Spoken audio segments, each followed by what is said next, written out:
I believe we need to start the day with joy. I believe that we need to be a community and we need to be a family. One thing we do as a family is we forgive mistakes and we look at each new moment as a new moment. Everyone belongs here. This is a very welcoming place. The emotional needs are huge here at Montrose. We share appreciations, we share why we really love each other. I appreciate Miss Friesen for being nice to me. Thank you, Miss Friesen. I appreciate Scott, Omar, and Aisha for letting me play soccer with them from Rachel. Excellent. It has to start from having that vision of this is what kind of school we want to create. So I think once you build that culture, then your work becomes easy.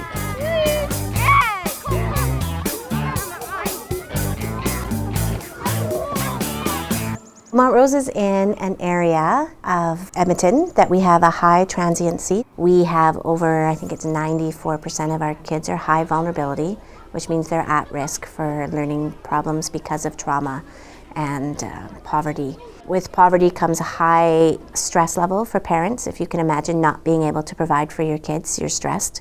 And if you're stressed, the kids feed off on the stress, and sometimes they don't have breakfast. Our basic needs need to be met with food and water, and so we need to feed them.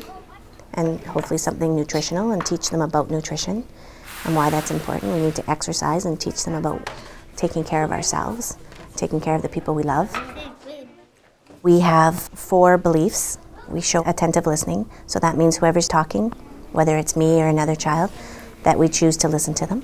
We show mutual respect, give the same respect we expect back. It goes back to Grandma's adage, treat someone the way you want to be treated. We show appreciations, no put-downs. And everybody has the right to pass or not be involved. We want you to all be involved, of course, but if you say, no, I don't want to turn, that's okay too, because we need to provide that risk-taking when they're ready. I'm feeling a bit sad because my dad was in the hospital. Yeah, do you want to talk more about that, or do you just want to keep it to yourself? Do you want to talk to me about it after? Okay. Close to half of our population has students who have special needs. So that could be learning difficulties, it could be a physical medical difficulty, it could be a behavioral. So most of these students are included in the regular classroom. So if you were to walk into a classroom, you would see a wide range of learners, and you'd see teachers meeting the needs of these learners. So we don't teach to one learning, we teach to everyone. I believe the curriculum is really just the means in which we learn about the world around us, and it's not a checklist of to-dos. This morning we had to lead exercises. Why do you think I put a line underneath exercises? Oh, I'm not looking for call-outs. Doug. It is one of our spelling words, one of our challenge words this week. Okay. In the university you're taught you're going to get a classroom with one child with one IPP, and everyone else is going to sit in their desk ready to learn. And that's definitely not the case here. So, and I'm sure it isn't in most classes. But it was interesting. You definitely got to know that we have to do things different at this school in order to make connections and in order to get the learning across. He said, my name is Billy. All right. So should we put a period at the end of that sentence? Yeah, sure. I've got 15 children in my class, and I've got 9 IPPs. Some kids in the class are there because they're behind developmentally, whereas the other kids in the class are developmentally where they should be, academically where they should be, but they don't know how to interact positively with their peers and can't handle certain situations. We do a variety of lesson plans. It's kinesthetic learning, visual learning. We use a smart board for technology. This year we've even acted out certain things for math. Just something where I can touch on everybody's learning style. And once we kind of have the basics, we'll go from there. And then if I've got a child that's struggling, I can work one-on-one, or my aide Lorraine can work one-on-one with him or her.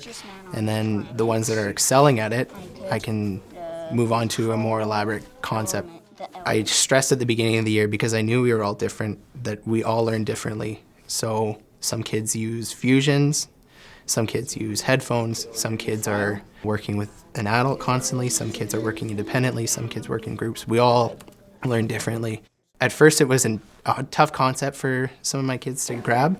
The fact that they realize that each other is, yes, they might be stronger in certain areas, they're fine with it. There's no one judging anybody in the class saying, oh, well, I'm better at math than you. There's none of that. Obviously, it took a lot of work to get there, and we did hit some speed bumps along the way. But I think it all comes down to, before curriculum, you need to build a sense of community in your classroom and have a place where they, A, feel safe, but B, feel willing to share and express themselves. And so that also took a lot of work. Well, thanks for sharing, Jonathan. That was a great share. For the mustache, I made a deal with my students that for the month of March, I'm gonna grow a mustache, but it's a writing competition, so you need to use your persuasive and descriptive writing. I took the entries, and then I had some friends and my mom judge the writing, and I didn't want any biases because certain people that I know wouldn't want me to have a handlebar mustache or a certain style, so I covered up the picture so it was solely on the writing. And they came away with their consensus number one, and that Monday he came to school and he saw me with this fabulous curly mustache. All these items that you see, some of them are kind of new looking, some of them are a little bit old, are all chemical reactions. They are all a combination of different chemicals. Our kids do really well hands-on, so we have some amazing statistics. 95% of our kids in grade 6 last year in science met the acceptable standard. 50% of them met excellence. That's huge because more than half of them had special learning needs. Some barely knew English, but they sure knew how to use their hands and do an experiment because everything was done that way when we teach that way. Even though we're mixing chemicals, she teaches us lots of things in one day, even though we have lots of fun and we hardly realize it. I know I'm learning things when I mix together different chemicals and they make something new, and I know that I'm learning things when I try to solve the problems that I created. Sometimes strategies that worked in the past maybe don't work anymore, so it's constantly coming up with new ways of handling situations. Recess is a bit of a challenge. It's more unstructured. However, it's improved a lot since the beginning of the years as the kids have learned more friendship skills. And we've taught them directly how to make friends, how to handle problems, how to ask someone to play if you're feeling lonely. I made 3 different sized balls. A big one for the bottom, a medium-sized one for the middle, and a small one for the head. Anxiety is what brought her here. She was quite difficult for the first 3 weeks. She cried every day. She sat on the couch in Mrs. Finlayson's office for probably 3 days, and they had children from the class coming in to try and talk to her, and probably just about every teacher in the building tried to connect with her. Finally, Mrs. K connected with her, and it was a 3-week process, but slowly but surely, they kind of weaned her from the crumpled little person to going into her grade 2 classroom. I don't think this one does, and I don't think that one does. No, this is Calgary. We've only had one incident this year, and that was the very first day of school, and it only took till first recess. And the goal is that she's not going to miss a day of school, and she just was rewarded with having no missed days. That is in Alberta? I think one of the things, too, about this school is the leader. If you have a good leader, and everybody works well under that leader, I see it every day when I come here, just how they approach kids and kids with, troubles. My name's Raven. My father is Scottish. My mom's Cree. I guess I'm AT. I'm gonna miss this school when I go to junior high because of all the people here that I know. I made friends with them. We should none of it sticks. Yeah, together. Some people say I have a behavior code from when I was in my other school. At my old school, people wouldn't let me hang out with them because they said I was a behavior kid. Miss Finlayson, the principal, said she's gonna try and help me wipe that off before I go to junior high so I could start off better. Raven is not a person that will sit in the conformed desk and chair. He needs to learn his own way and in a space that works best for him. And it's that teacher understanding that no, he's not being a behavior, this is his learning, and this is how she gets him to learn and gets him to come across and show what he knows through curriculum. Before I used to do whatever my brain tells me to do. If someone yells at me or swears at me, I would want to hurt them and throw them to the ground, but I usually don't. I don't like labels. Labels make me feel like they know it all. Like if you see an orange, it says orange. I know it's an orange. I guess it's just at the point where you're just halfway from peeling it off. Feels like I'm getting better, but it's not all the way. Do you remember why? Yeah. Why? Because you're so awesome. Okay, the other reason why. For my class. When kids feel welcome and they feel safe, that's when we start getting to know them better, and then we can start really seeing those strengths and those interests. I'm Alice from The Honeymooners.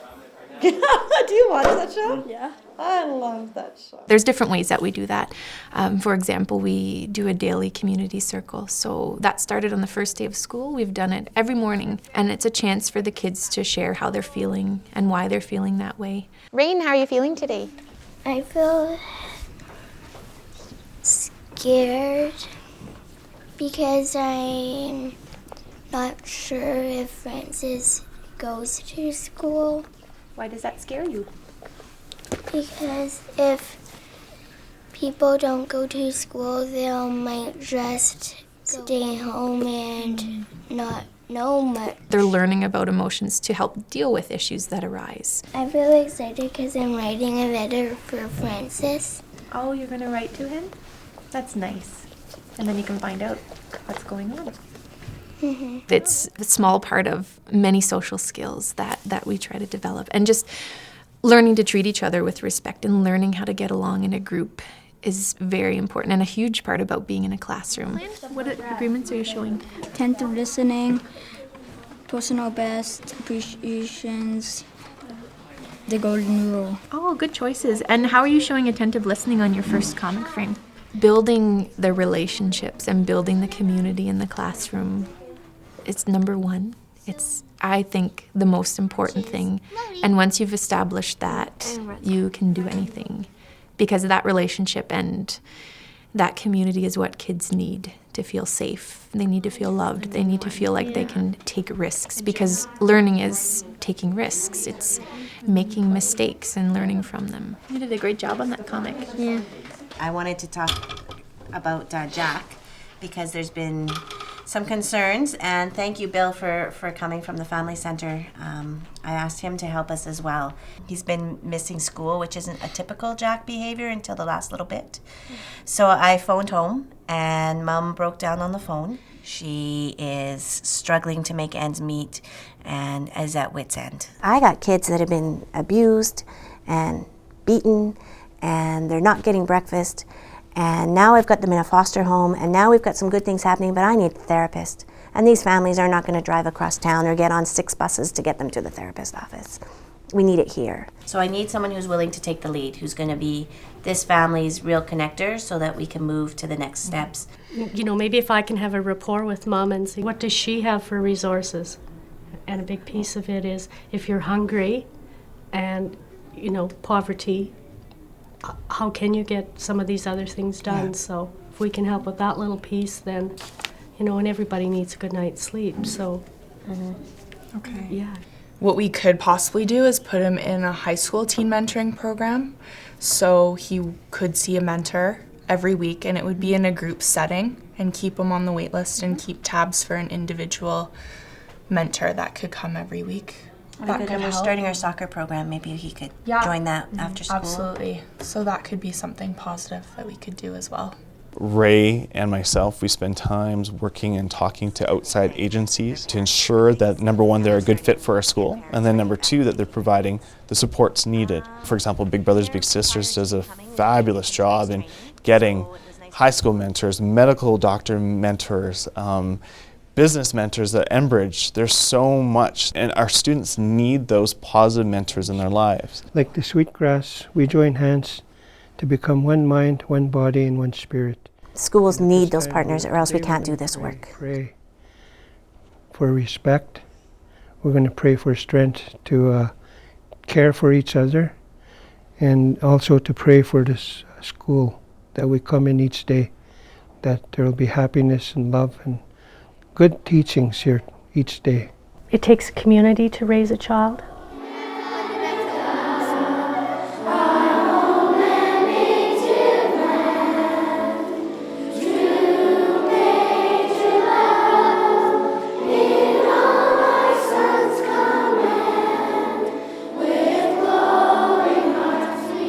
None of the kids here belong to anybody but all of us. And we kind of have a little saying here where we all belong to us.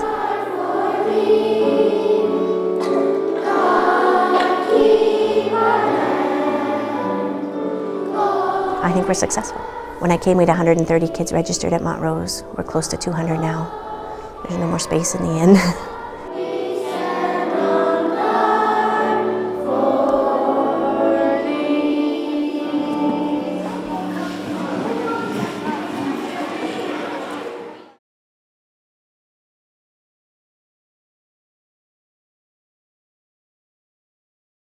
To learn more about what Edmonton Public Schools is doing to support inclusion, visit us online at epsb.ca/inclusive learning.